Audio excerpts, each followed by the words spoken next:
Alrighty guys, Boku Dake time. The reason I look forward to Thursdays and Friday, even though it's Friday now, but interesting episode this was. I have seen complaints, and I do have a few of my own, but there are also some controversial decisions that I would like to defend. So, episode 11. Satoru did not die. It's not really all that surprising. It would be very strange to kill off your main character with only 2 episodes to go, but also the show really makes an effort to make you feel what that would be like. How empty the story and the world would be without him. Because for the first few minutes of the show, he's entirely absent. We don't know what happened. Absent to the point where they literally remove him from the opening. That was quite the wow moment, really. I wasn't expecting it at all. Just like when he doesn't walk onto those empty seats, that was chilling. You just realize what they're doing. Like, oh, they're not gonna walk on. It was crazy. But then we get to watch Sachiko go about her usual life for years without him. This allowed the episode to start off with a real emotional punch and emptiness that I found really, really powerful. It was a great directorial decision. But, long story short, Satoru was in a coma for 15 years after Yasuda tried to kill him. They don't really tell us how exactly Satoru got out of there, which is my first complaint about the episode, as that certainly could have been a very poignant moment.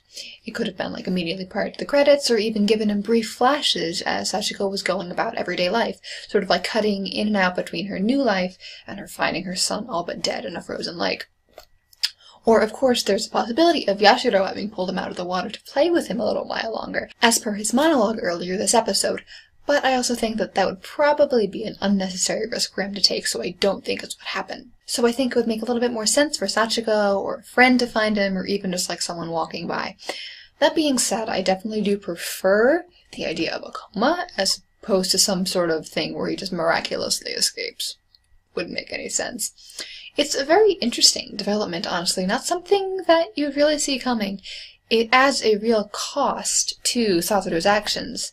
Like, yes, you can live, but you literally just gave up 15 years of your life to save these people.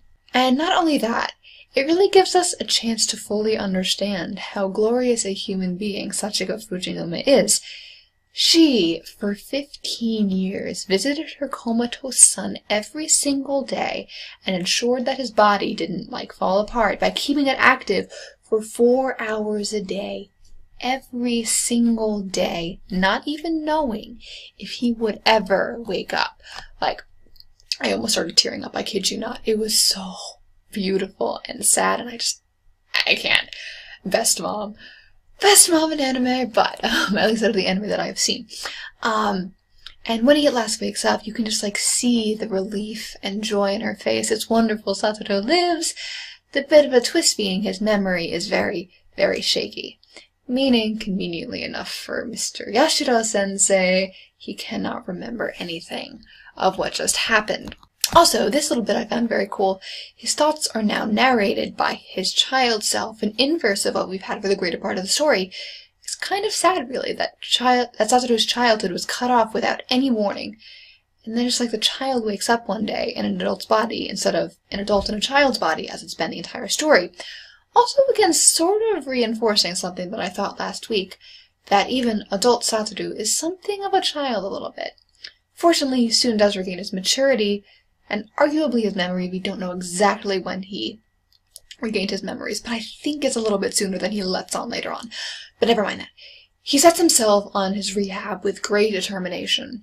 Even though he doesn't really seem to remember anything, he still seems dead set out on getting out into the world and doing something. I would characterize it as something of a lingering impression of what he used to want to do, if nothing else.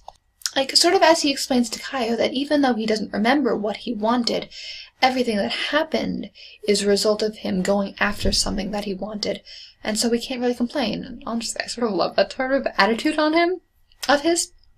And while we're on the topic of Kaio, we of course need to discuss that little twist. Kaio married Hiromi, and they had a child together in the 15 years that Satoru had been comatose.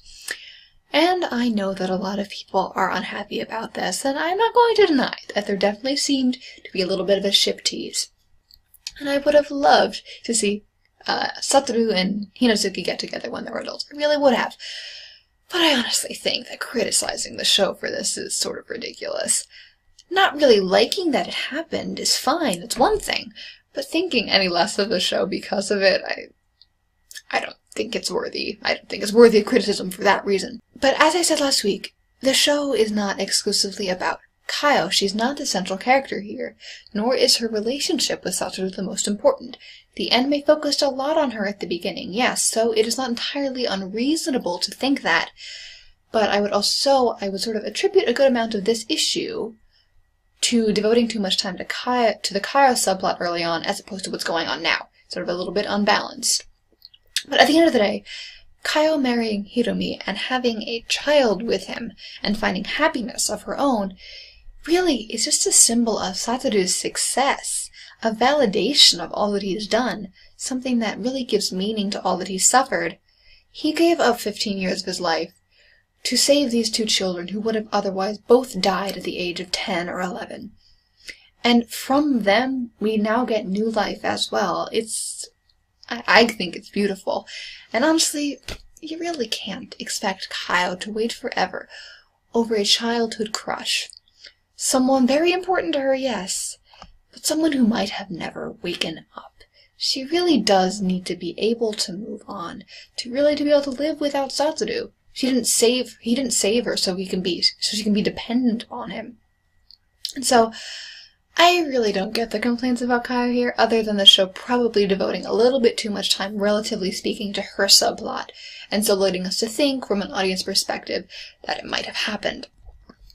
But never mind all that. Satoru is recovering, he's making friends with a little girl in the hospital, reporters spying on him a little bit, just like the guy who survived a 15-year coma. Only for our dear friend Yashiro to walk in. He stops these snooping reporters, yes. When I heard his voice, I shouted at the screen, I kid you not. I was not expecting him to appear right then, in the hospital, where Satoru is recovering, of all places. Like, I was assuming that we'd, get to recover, he'd slowly regain his memories, he'd maybe confide in Kenya, or maybe meet Irie or something like that, and then they would hunt down Yashiro themselves. Not this. Now, from what I'm hearing, it was different in the manga that Irie shut down the reporters, that Yashiro reappears under different circumstances, and something to do with, a camp, I don't really know. And so I can definitely understand the manga readers being upset about this, especially that Irie's role really seems to be greatly reduced in the wider story now, because I really don't know how she's going to be re-entered into this, as technically, as of yet, she has never met Satoru at this point in time. But it was said that the manga ending would be done in the anime, but it doesn't really look like that's going to happen anymore, because it seems like they're changing a lot, and from what I've heard from manga readers, that they really are. And I guess it really is a pity that we're not going to get to see a lot of the manga story animated. I mean, now, I have a real reason to read the manga, and I can't wait to do that. I really do want to see the original story. However, I need to say that from an anime-only perspective, this was fantastic. It was so intensely nerve-wracking to see Satoru in the same exact position again, trusting this man, Yashiro, being so kind and helpful, helping him care for that little girl. I'm just get away from that child, get away from her. Now, Yashiro. Knowing what he has already done to Satoru personally, knowing that Satoru can barely walk right now, and knowing that the only thing separating Satoru from death is an inability to remember what happened. It's when Yashiro just takes him off alone, when they go in that elevator, when they go up onto the roof, I'm like, oh my gosh. I mean, at the end of the episode, Satoru does remember, and I would say that the translation of the line here feels kind of stiff. I'd be interested to see the feeling that the original Japanese gives off, but still, Satoru has his memories back now, and I don't really know where we're going to go from here. In fact, it seems that a lot of the manga readers are now completely in the dark as well. But ultimately, I think that what was cut was probably the best thing, given the limited time frame. I mean, I can't say for certain, because the original story may be fantastic, but it might be better, given that we only have an episode left, it's probably better to narrow the story down as it comes to a close, to keep this about Satoru and the killer. Like, we still need to get the explanation for revival itself. I'm really dead set on getting that. I really hope we get it next episode. And a little bit more of Yashiro history as well. Like, what we got at the opening of this episode was fantastic. It was sick, but it was great. It seems that Yashiro filling that hole in his heart is by, like, enjoying the power trip that choosing something, whether can live or die. Like, we have these hamsters, and his childhood story, or in reality, these people, they're like in these wretched situations, and he can play either savior or executioner, offer them that little spider's thread out, or snip it and let them fall, and every once in a while he comes across a hamster or a person who tries to rise above all of that, and it makes the process all the more thrilling, all the more fun for him. That one hamster being Satoru. It was a really, really creepy way to start off the episode. Like, props to the voice actor for that. It was really, really well done, especially straight into the Satoru-less opening. But I heard that there's more manga backstory, that, like, a lot got cut. But maybe next episode, like, now that we're just down to Yashiro and Satoru, like, I don't know. If nothing else, the manga awaits. And I can definitely say that the story is feeling a little bit rushed now due to the 12 episode limit. Not every plot thread is being fully dealt with due to the 12 episode limit. Like, I really wish that they just, like, did a 2-core thing here. Just, like, 24 episodes and give everything a chance to really develop. Both plot lines, the old storyline, the present storyline, I think it would be a lot better. And so the manga story probably is superior to the anime in that respect.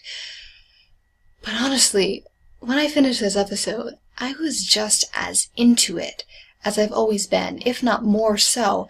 And honestly, I think the only thing at the moment that's really inhibiting me from saying this is one of the best things I've ever seen is knowing that the original story is something different. But then I say that even if this isn't as good as the full story, it's still really, really good. That not as good doesn't necessarily mean bad. And I really prefer that they cut stuff and execute what they keep really well, which I think they're doing, rather than try to include everything, rush it, botch it, and do it poorly.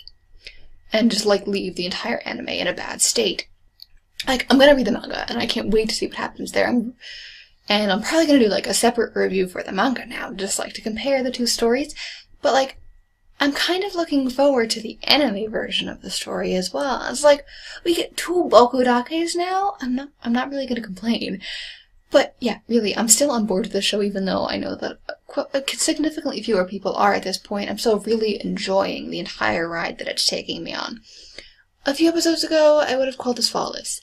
I can't anymore, but it's still one of my favorite anime, honestly, and definitely in my top 2 of the season. I love it, and I hope that a lot of people do feel the same way, because I think that this really does remain an incredible show with great characters, with a really great plot that addresses some really fantastic themes. So, yeah, really, thank you, Boku Dake, for giving me an amazing anime this season. And I can't wait to see how this wraps up next week. I'm really excited. But yeah, let me know what you thought in the comments. Are you guys still liking this show, or are you guys not so happy about it? I don't know. I feel like I'm seeing a lot of negativity right now, and it's upsetting to me. But like or subscribe, and thank you for watching. I'll see you soon.